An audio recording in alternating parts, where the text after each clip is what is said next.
This has been a long time since I've been in a common meeting. Just to let you know, I'm going to duck out at 1:25. Not that you really care, but just thought I'd let you know. Okay. I think the last one we had, we re-elected you. Yeah, But you weren't here for you it, which is precisely how you got re-elected. Yeah. You won by acclamation. By acclamation? Mhm. Okay, well, anyway, it is 12:45. Okay, Roma, gavel. Colonel. Who did that? Okay, we will call this meeting of the City County Common Meeting to order. And at the rear of the room, we do have a copy of the Nebraska Open Meetings Act. The very first item on the agenda is the approval of the common meeting minutes for August 13th, 2024. I'll move approval. I'll second. Okay, we have a motion and a second. Are there any corrections? Seeing none, please call the roll. Amundson, Yes. Flowerday, Yes. Schulte. Yes. Yocum, Yes. Beckius, Abstain? Carlson, Yes. Schob, Yes. Washington. Yes. Motion carries. Okay, I have to make one correction. I was not here on August the 13th. That's right. Yes. Yeah, so I will abstain. Got it. Motion carries. Okay. Item number 2 is the election of the chair and the vice chair for 2025. Do I have any nominations? Well, the vice chair the elected vice chair of the last meeting is Brody Weber. Mhm. Should he? I move Brody Weber as the chair of the City Commons meeting. Yep. Second. Okay, we have a motion. Beckius. That's what happens when you're not at the meeting. No, that's just how you get got. Yeah. Yeah. Okay, and we have a nomination and a second. Motion and a second for, Then are we making Brody and Rick? I was gonna Is Rick say, then the yeah. vice? Yeah, and then I nominate Rick as vice chair. I will second that. Yeah. okay, well, we have nominations for chair and vice chair. Is there any discussion? Got him. Okay, please call the roll. Remind me to show up every time. That's how it's played. Amundson, Yes. Flowerday, Yes. Schulte, Yes. Yocum, Yes. Beckius, Yes. Carlson, Yes. Schob, Yes. Washington. Yes. Motion carries. Okay, item number 3 at 12:45, we have the Lincoln Lancaster County Emergency Management Plan. And Karen Peterson and Kim Morrow will be doing the presentation. Terrific. Well, good afternoon, and thank you for this opportunity to come speak before you this morning. We've been working hard on something, and it's kind of fun to come here and tell you a little bit about where we're at and what we know. The Municipal Buildings Energy Management Plan, it was funded by the Department of Energy's Energy Efficiency Conservation Block Grant Programs. And the City of Lincoln was awarded approximately $300,000. Lancaster County was awarded $76,000. And this is truly a collaboration between the city, the county, and the Public Building Commission. The Public Building Commission is not grant eligible. However, the real estate that we oversee, the underlying ownership is the city of the county. So this was a really nice opportunity to work towards some common goals and develop those. We have a working group that meets on a very regular basis, and we have a project review committee comprised of stakeholders from the city, the county, and the PBC. Through a competitive bidding process, we hired the DLR group as our project consultant. Actually, we began working in March of this year, so we've been kind of flying under the radar for the time being. There's a lot of work on the front end that Kim will describe in detail for us. And so Kim gets to walk us through the slide deck, which is outlining our path to our collective sustainable path to our goals. Good afternoon. I'm Kim Morrow, and we're happy to be here to give you a little update on this project. This is the first time that the city county will have an energy management plan for our building. So it's really an important step forward, and the project has gone really well. Karen and I have had a good time collaborating, and it's been wonderful to bring our joint resources together for this project. So we just wanted to give you a little update on where the project is right now. You may remember that in both the Climate Action Plan and the County Comp Plan, there are goals to achieve carbon neutrality in all of our buildings. And so the Energy Management Plan, the purpose of it is establish a pathway for the city, the county, and the PVC to become carbon neutral by 2035. And so what we are doing with the energy management plan is first to understand the baseline energy usage. We did not have a baseline on the city. Didn't even really know how many square feet of building space we had. I mean, we had not done a baseline of the energy usage. So now we have those. And we also are working with the local union to incorporate and the CC to incorporate that in some of the work that's being done, which is a really great experience. We want to align with present commitments and obviously develop a path to action. That's the most important outcome of this project. So phase one of the project was gathering all of that data, establishing the baseline. Phase two was actually getting out into the facilities and doing a lot of building walkthroughs to understand the level of energy efficiency improvements that would be needed. We're currently in phase three, which is where we are developing and finalizing recommendations. And then the final phase is to create the final plan process. This is another timeline that shows the same thing. We aim to finish the final report by the end of March. We are doing some outreach and engagement. As Karen mentioned, we do have a project review committee that meets regularly that includes representatives from the city and the counties to keep them informed. We also will involve community members by putting up a public website that will be online in early December. We're informing public employees. We have a webinar coming up also in early December that will inform our city employees of some of this important work. And then, as I mentioned, we have students and union workers involved as well. So in terms of the baseline, where we are now is we have 4.5 million square feet of space, 90 major buildings across 8 departments, and those are collectively responsible for over 17,000 tons of greenhouse gas emissions. And where we want to get to is carbon neutral by 2035. So how do we get there?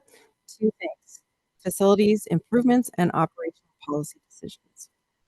So on the city side, you can see the departments listed here. These are the departments that have buildings that have been analyzed for this project. And then obviously we have the PBC and the county. So phase one was about data gathering. A lot of that was getting data from our energy utilities. And then, as I mentioned, the building walkthroughs where we got more firsthand information, also by interviewing facility managers. So the students from SCC and IBEW participated in walkthroughs and inspections. And in our conversations with them, we found that there currently is not a lot of training on building energy efficiency at SCC. It's not something that our electrician apprentices really know a lot about. So this was kind of a win-win opportunity to share some of the knowledge about maximizing energy efficiency. The consultant team at DLR Group has developed a dashboard. It's not online quite yet. It's still in development, but this is a screenshot of it. It's a really attractive and easy to use dashboard that shows us key information. So you can see here a snapshot of the greenhouse gas emissions associated with each category and a map of where these facilities are. Look back. Just one Sure. minute. Thank you.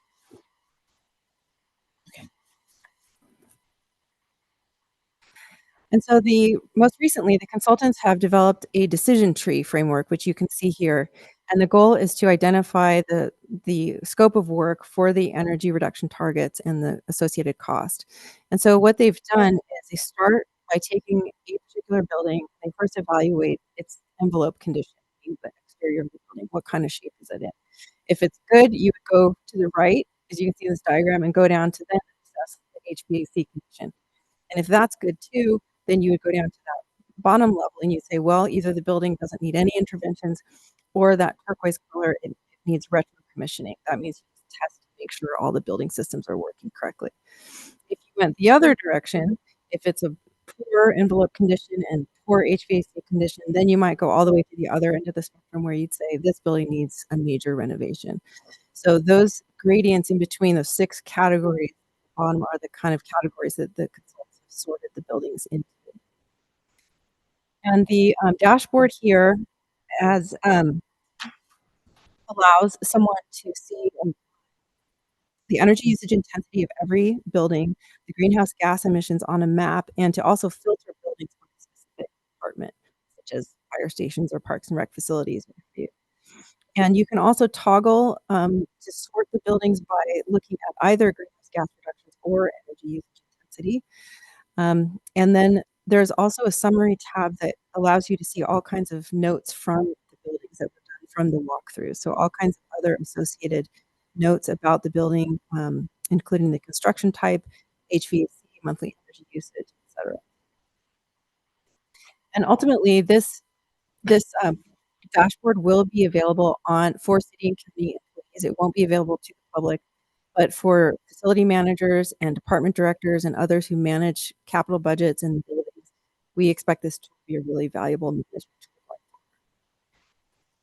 So decision making across scales going forward, obviously individual behaviors have an important role to play in how a building functions. If someone accidentally leaves a window open, a door open, it can really impact the energy usage. But then also obviously department decisions, budgeting, maintenance, staffing, and then the decisions we make as a city and county about procurement, budgeting, capital planning, grants, financing, etc. So we want to align departmental practices with sustainability goals, looking at capital planning, preventive maintenance, budgeting and procurement, staff training. These are all some of the areas of intervention that we can start working on and make a difference in improving energy efficiency going forward. So the path to action involves reducing energy usage intensity in existing buildings, determining which buildings will get these interventions. I should say also that this project, even though the purpose is about improving energy efficiency, is the end outcome is that it will improve the buildings, period. It will improve the performance of the buildings, the comfort of the buildings, the longevity of the buildings. It will reduce energy bills in many cases. So it's a really win-win situation. We want to increase renewable energy generation, target net zero on new construction, look at opportunities for electrification, implement better operational policies where needed, and then, of course, identify funding mechanisms to make improvements we need. So in terms of reducing energy usage intensity in existing buildings, after the decision tree framework is complete, like I showed you in an earlier slide, those buildings get sorted into these categories, these 5 categories. So those buildings that might get a major renovation would have a targeted energy reduction of as much as 60%, and then going down from there. Obviously, the less interventions we do, the less the energy reduction would be. But those all flow into the calculus of figuring out how to get to where we need to be. Scenario planning considerations, these are some of what we're looking at for each building. What kind of, is there an opportunity for renewable energy? If so, what might that look like? What are the funding strategies? Obviously, that's going to be a big part of this going forward. Co-benefits, is it supporting energy efficiency jobs, reducing long-term costs? And then what are the operational policy recommendations that are needed as well? So the plan will lay the groundwork for future grant requests and financing solutions that could be used to pay for building renovations. Having this data is going to be so important to show to potential funders that we have done our homework, we understand the condition of our current assets, and we know what we need to improve. So it really is going to go a long way from where we were before to where we can move forward. And this is just a little snapshot of some options that the consultant team has developed. It's a way of looking at some potential options. They have taken, on the lower right hand in the legend, you can see there's those colors for the different categories of interventions that a building might need. And what they've done is just run some different scenarios, showing like, what if we did, this number, get this kind of intervention, and this, get this. And so most of the scenarios are showing about a 25% reduction. Some are showing a 30% reduction. And the cost pretty much goes along with that. So the more interventions you would do on the building, the higher the cost would be. And all of it still needs to be evaluated. It's still kind of very much in the laboratory phase getting figured out. So the upcoming tasks are to develop preferred plan elements and recommendations. A website and a dashboard will be online soon. We are holding a webinar, as I mentioned, on December 6th for city county employees. We want to develop methods to measure progress. And then we obviously need to talk more about plan implementation, funding, financing strategies. And then the final phase is the final website and dashboard. So our ask of you today is the same ask we're making of department directors and city employees, is to stay informed about this project as it comes to completion next spring. We'll make sure to keep you in the loop as how that comes along. We're happy to have your feedback and questions as we go. For department directors, we're asking them to identify which staff members might use the dashboard to monitor energy going forward, and to integrate sustainability as a lens in some of the broader decisions within your role. So that's all we have for today, and Karen and I would be happy to take any questions you may have. Matt? I have a question, just going all the way back. What facilities for Lancaster County are included in this? We looked at jail, we looked at the engineering buildings, we looked at all the 4 buildings that are in our 166. So the driver's testing, the DMV, the election commission, the youth services center. So a lot of the larger ones. And yeah, it shows that block that says Lancaster County, that's if you go into that dashboard, you can very definitely see those building and addresses. It's kind of like PBC, one big block. If you don't know what the buildings are, you can any idea, but that information is there. Okay, that makes more sense because it just said, like you said, it just said Lancaster County, whereas in the city side it listed out some of those. We definitely have a voice in this program, and I'm more than happy to be in this process. It's important work. It's going to have a lot of challenges, and I'd rather know what those challenges are going to be. So. Any other questions? All right. Well, my goodness, this is really an ambitious project, and you've got some very definite, what do I want to say, dates that you have to meet. And so consequently, I really thank you for this. Very ambitious. It's an example of cooperation and collaboration. So thank you so very much. Very glad to see it. Thank you very much. Okay, item number 4, permanent supportive housing project update. Peter Hind and Stephanie Rouse. Good afternoon, Peter Hine, Director of Urban Development, 555 South 10th Street. Is it council members and commissioners or common meeting members? All of the above, right? This is my first time here, so. Hey, yous guys. Yeah, hey, you's fine. Excellent. Actually, I think I'll switch to this mic. With me today is Stephanie Rouse, our relatively new manager, who is also managing this project during the construction with Brad and our team as well. So it's a great day until it rains in construction. I'll back up and just give you all kind of a grounding of where the building is in design, and then I'll talk a little bit more specifically about the project itself. You can see here, to orient you, Street is on the right-hand side of the screen, and then J Street. Sinclair Hilly with Olson Associates and other really good consultants help us get to this point. I think it's important for everybody to know as well that the city gave the consultants a design, a floor plan. This is what we're looking to do for this permanent supportive housing project. And through the process of design, very early on, we hired Centerpoint. We put an RFP out, and we were lucky enough to get Centerpoint on board with us. And the critical reason for telling you that is Centerpoint was part of the design process. And I think that's a really important part of this story, because what we gave the design team really needed to be tuned and thought about for Lincoln, for the way we enact codes and other things. So fire-rated stair towers, and the way that someone would understand when they come to the room, their door of their room, or when they open the door, what it feels like in that space. Centerpoint was very instrumental in thinking about safety, understanding daylight, views to the outside, etc.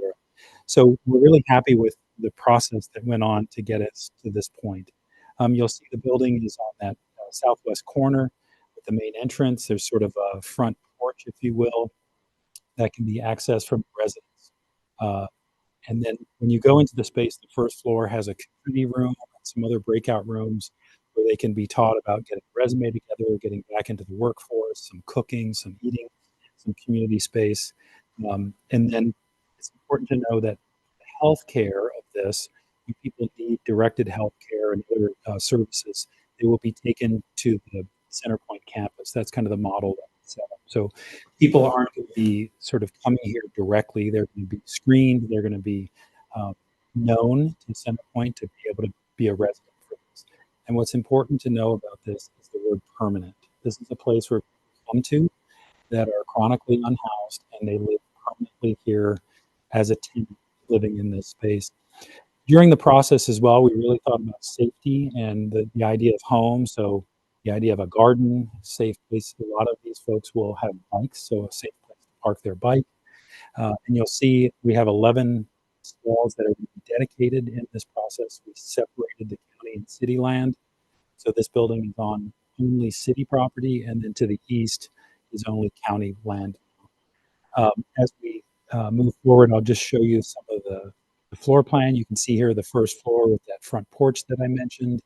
The living space is on the north side, stair tower and sort of access to light and exiting. And then the upper floor, you can see the large wide corridor. Just out of interest, the initial plan had the stairs centered in that corridor to kind of create these blind corners. And you can see through the process, we actually created light-filled glass corridor stairs so that people feel safe as they're moving about throughout the building. And you can just see here the sort of permanence. This is the Capital Environs Commission, so we use brick. We have really materials, a lot of daylight on the first floor, bringing views into the building and from inside and outside. And then thinking about how the building addresses this street and landscape. How far out does the Capital Environs reach? I terminated this campus. It's all part of this campus, so it's all. It includes on the other side. When we looked at the map, we all looked at each other and said, "Oh, yeah, right. It does include this." Yeah. So that at our front door here. Yeah. So that helped us really think about. We actually moved the building forward to address the street front and address the corner. These I do have an update. As you know, we have a building permit. I think you know that as of October 31st. The project is being managed by Project Control. We did that all the way through the design process, and they're going to be helping us with the construction management as well. As I mentioned, Stephanie and Brad in our office. So grading, parentheses, pending the rain, is happening. So in a lot of downtown projects, we have to excavate down 3 feet, put in new soil. We've done the excavation down 3 feet. Now it's damp. So we're going to be working on that. Hopefully by Thanksgiving next week, we have all of that compaction installed. And then it's about a month for footings and foundations. And then the exterior framing will start. As I read through the notes from the contractor, I think we'll have the footing and foundation installed, and then they'll probably start with the exterior framing and get it enclosed. We'll come back in later, do interior plumbing, new floor, concrete floor, and light. So it's moving along quickly. I think it'll be enclosed probably by mid-January or so. I understand it's a prefabricated frame structure, so it'll go up relatively quickly when it comes here. Have I forgotten anything? Okay. So it's been a really great process, a good partnership with Centerpoint and consultants. We're happy to be at this point. I'll take any questions that you might have. Yes. Thank you, Madam Chair. Thank you, John, for the floor plan. I'm staring at that and I'm excited about it, but it's a two-story building. While you have some ADA units on the first floor, there's no elevator to the second floor. That's true. Was that considered? Yes, it was. So the original layout, the original plan, we did have an elevator, ADA rooms on the second floor. In the way that we looked at the code and the way we looked at cost, one thing that we can do in Lincoln is actually have those upper floors not be compliant to ADA and satisfy that need on the first floor. So we took that out with a savings of $150,000+ of not having the elevator. thinking about if this building is not designed to expand to get larger, the idea would be if we did another permanent supportive housing project, we would build another one. So it's a balance between the support space and the number of living units. And so in our code, we're allowed to do that. Thank you. Thank you, Madam Chair. Okay, you bet. Any other questions? I want to stay on the ADA thing, if you don't mind. So there's really only two rooms that are, what's the difference between them and the others on that first floor? Could any of them also be accessible? Yeah, so a lot of all of the restrooms, for example, will be ADA accessible. When we say ADA dwelling, that means they're set up initially for ADA. But it's my understanding that the rest of the room on this first floor could be easily convertible to that if we need to. I think that might be important. Yeah. So we plan for that. So as an example, in the ADA, we would have grab bars installed. In the other, we would just have backing in place, ready to install them. If the kitchen counters would have the ability to take the cabinets away for space under those. In the other ones, that would be ADA ready. On that first floor. Any other questions that we can answer for you? Questions? Okay. Thank you. Thank you so much. Thank you for inviting us to give you the update. Appreciate it. Thank you. An interesting one, something that's needed. Yes, absolutely. So, if there's thank any you. other questions, please. Oh, don't hesitate I to do have reach one out. question. Oh, yes. Okay, please. When do you expect completion? I actually wrote down the answer to that. Good. So we're looking at summer of 25. Okay. That's a big window. We were sort of late spring, but I think we're probably looking at summer of 25. So enclosed mid-January, completion, spring, summer. Yes. All right. When does summer end? Any other questions? Thanks very much. Thank you. Mhm. Oh, Okay. one thing I will say, the parking lot, we have a bit of work to do on the corner. The aging partners building, the old aging partners will be raised as a part of the project. That was part of the construction documents. We will be designing and laying out a new parking lot that the county will own. And I think we lost 10 stalls total, 10 or 12, something like that. And so that will be a nice new facility facing our and we'll have a shared sort of access off of J Street. Thank you. Appreciate it. All right, very good. All right, item number 5 is the Wilderness Park annexation.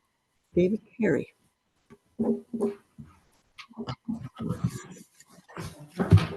In common group members.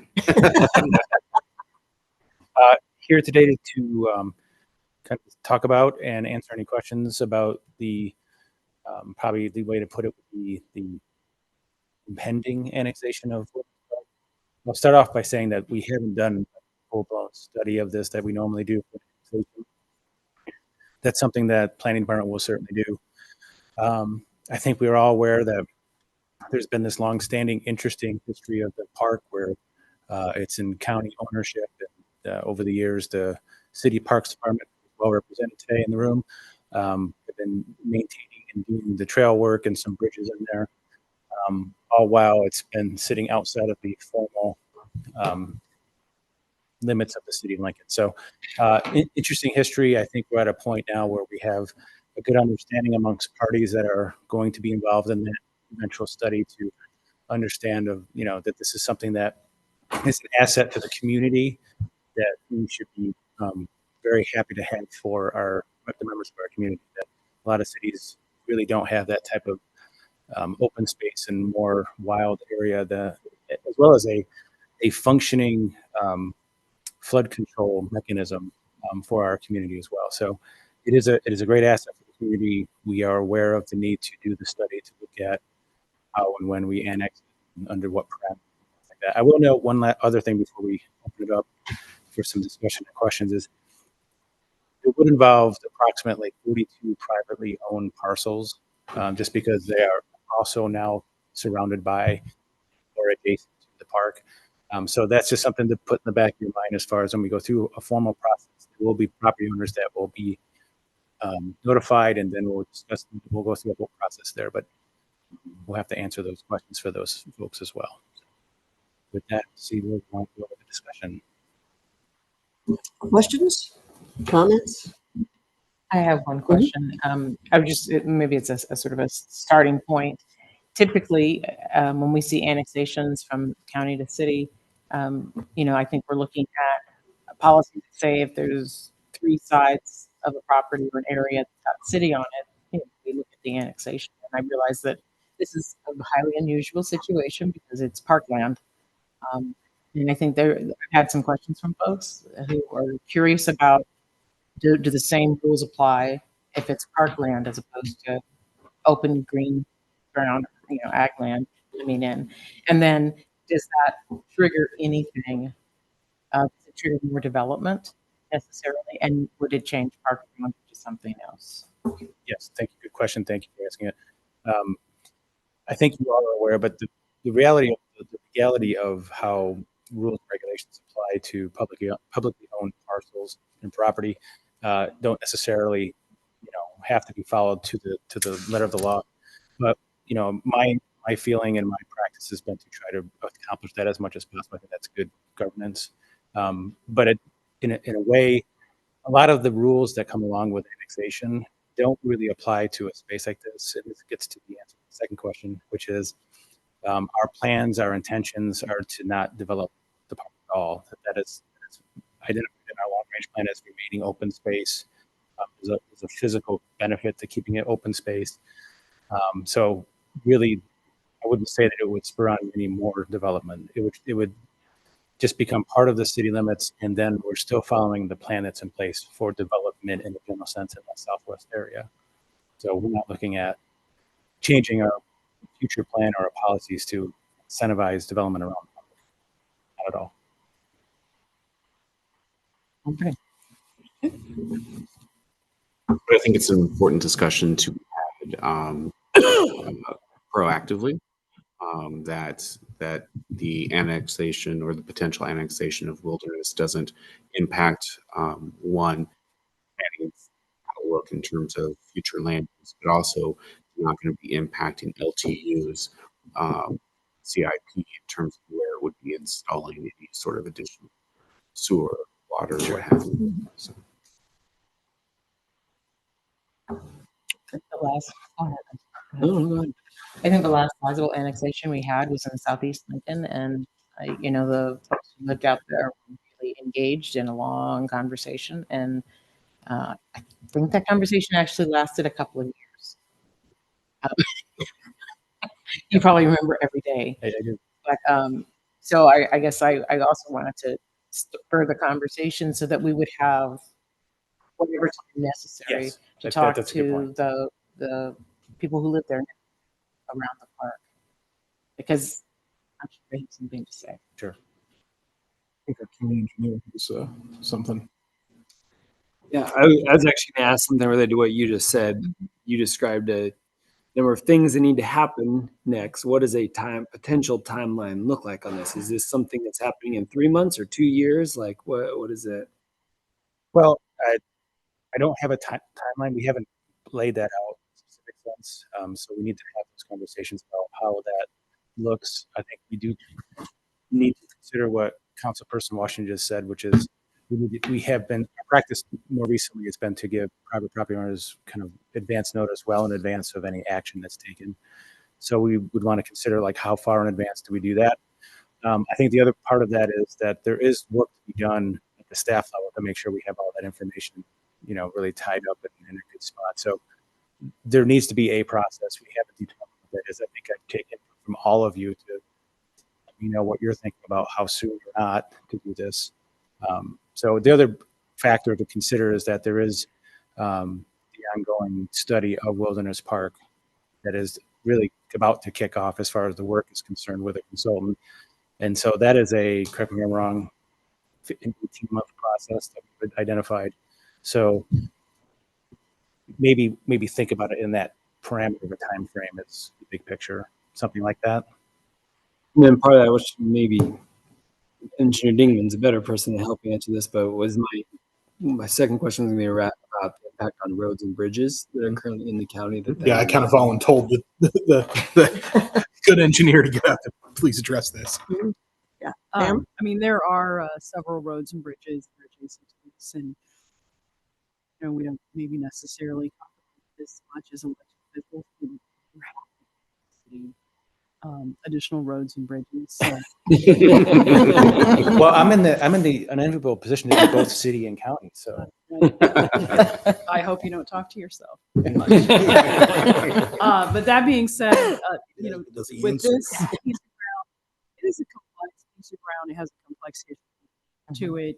It has some really odd vacated right away. It has 100-year-old legal plus 100-year-old plus legal descriptions with it. We have in our office, the county surveyors has studied all those descriptions, and we have prepared a boundary of the park based on all the information we have available and research. And so, whatever the choice of the group is to do, we'll be ready to rock and roll. One last comment, just for the purpose of thinking about this in a holistic way. You probably all are aware that we also have several other areas around the city that are not annexed that are becoming surrounded by the city, if not already surrounded. And so clearly the Wilderness Park is an important part of that for what gets annexed and when. There's other parts and pieces that need to be talked about kind of in that time frame too, but maybe not at the same time. So we have to think through it that way as well. And then I'll just say, we're happy to give the city any bridges that they wish to take in that process, along with any adjacent. Oh, roads. Pam. Yeah, you're David, really how much did the generous. state Very give the city when we took over Nebraska Parkway? 9 million? I want to agree with that number, but I don't know off the top of my head exactly. And I would just like to point out that was a rescission. Yeah. Nebraska Department of Transportation, not an annexation from Lancaster County's boundaries. Any other points to be made?